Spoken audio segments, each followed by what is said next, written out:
Hey Global Village, what's up? Okay, the reason I'm making this video is because, well, I just need to vent.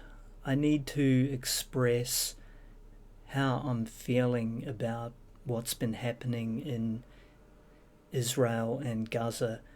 And I guess, like a lot of people, there's a feeling of helplessness, a feeling that I'm just kind of sitting back and passively watching a genocide unfold. And I feel like I have to do something.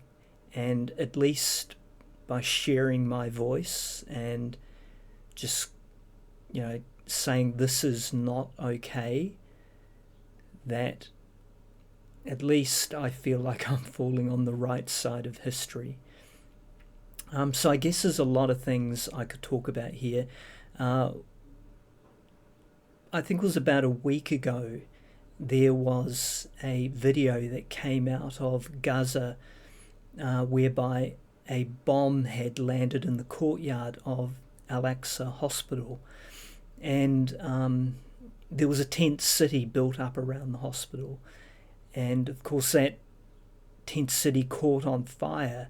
And there was a video of a young 19-year-old man still attached to an IV lead, literally burning alive.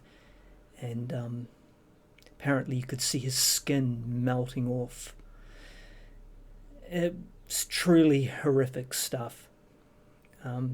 Incidentally, there is a video of that young guy that was recorded previously as he was talking about his dreams and aspirations, I think, of becoming a software engineer. And there's just one of countless thousands of lives in Palestine that have been cut short. Their story is over. And in some sense, I feel like we need to be their voice, their advocates. We need to speak out for what has happened to them, because it doesn't seem like our governments are going to do so. So anyway, the point is that particular news piece was not covered by New Zealand media at all. If you only followed mainstream media, you simply would not have known that it even happened, and yet it was just one of countless examples of horrific atrocities that have been perpetrated against the civilian population in Gaza. So, I'm not even trying to debate here whether which side is in the right and which side is in the wrong. I'm not even going that far. I'm simply saying, if you take an objective look at how Israel is prosecuting this so-called war against the people of Palestine and Gaza, then it is completely and utterly indefensible. And yet our media is not portraying the horrors that the IDF are perpetrating.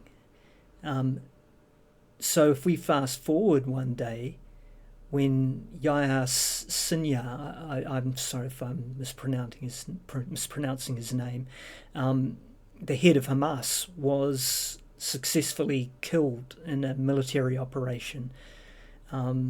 Apparently it was more good luck than strategy. Now, that certainly did make the news, and upon announcing that he'd been killed, immediately after that, we were subjected to yet another speech from Benjamin Netanyahu as he told us all about what a great victory it was, and a great triumph for the civilized world, blah, blah, blah.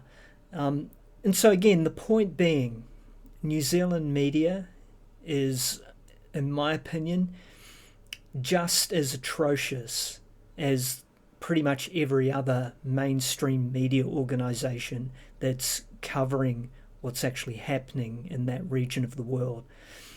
the way news articles are written, the way the situation is framed. It's insidious. The use of emotive language only ever works in one direction. Every conversation which starts with the October 7 attacks talks about the atrocities and the massacre committed by Hamas. But whenever they talk about the now countless thousands of men, women and children that have died as Israel has perpetrated its collective punishment of Gaza, they never use the word massacre or atrocity. They just say XYZ people killed near blah blah blah. It's just unreal. I've just had enough. I have absolutely had enough of the bullshit being fed to us by our own media. Like I said, nothing can justify what Israel are doing to those people. Now, if you want to take a little bit of time just doing a little bit of research into Israeli society, there's plenty of literature out there which will help you understand why this is happening and why no one should be surprised at how Israel has decided to turn the October 7 attacks into an opportunity, a grotesque opportunity to engage in an ethnic cleansing, and failing that, perhaps going full-blown genocide. And speaking of genocide, you will commonly hear people debating whether this is or not a genocide. Now, okay, if this is politicians, if this is people in the United Nations who are looking to see whether Israel meets the textbook definition of genocide so that they can in fact be prosecuted for that, then that's a reasonable debate to have.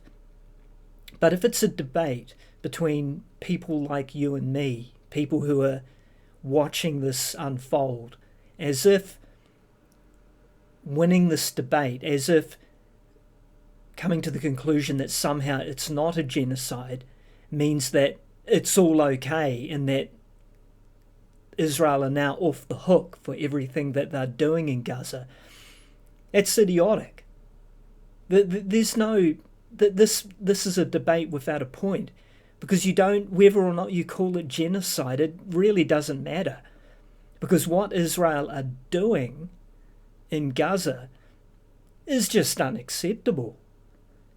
It's something that I believe will be studied in the many, many years to come as an example of how people across the West behaved, how they claim themselves to be civilized and yet at the same time were complicit in a barbaric slaughter. And they had the gall to claim themselves as being the civilized nation, the civilized people, while we all sat back and just watched as this carnage unfolds before our very eyes. I'm disgusted. I'm disgusted with my own government. I'm disgusted with my own media. I'm ashamed of being part of Western society and its complicity in this genocide. We should all of us hang our heads in shame.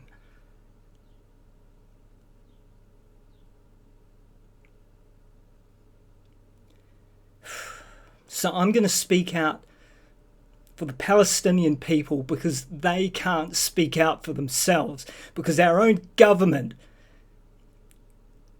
too cowardly to stand up for what's right. what's humane.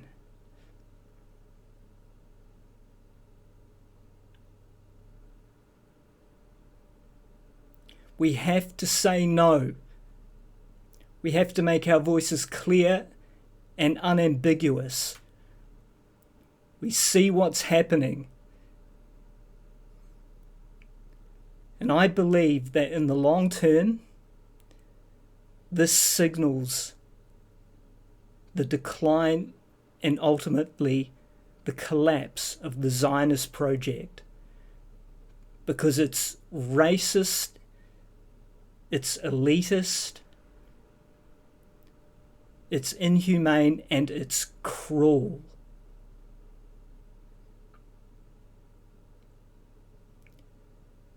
All right, that's all I've got to say for now. Peace out.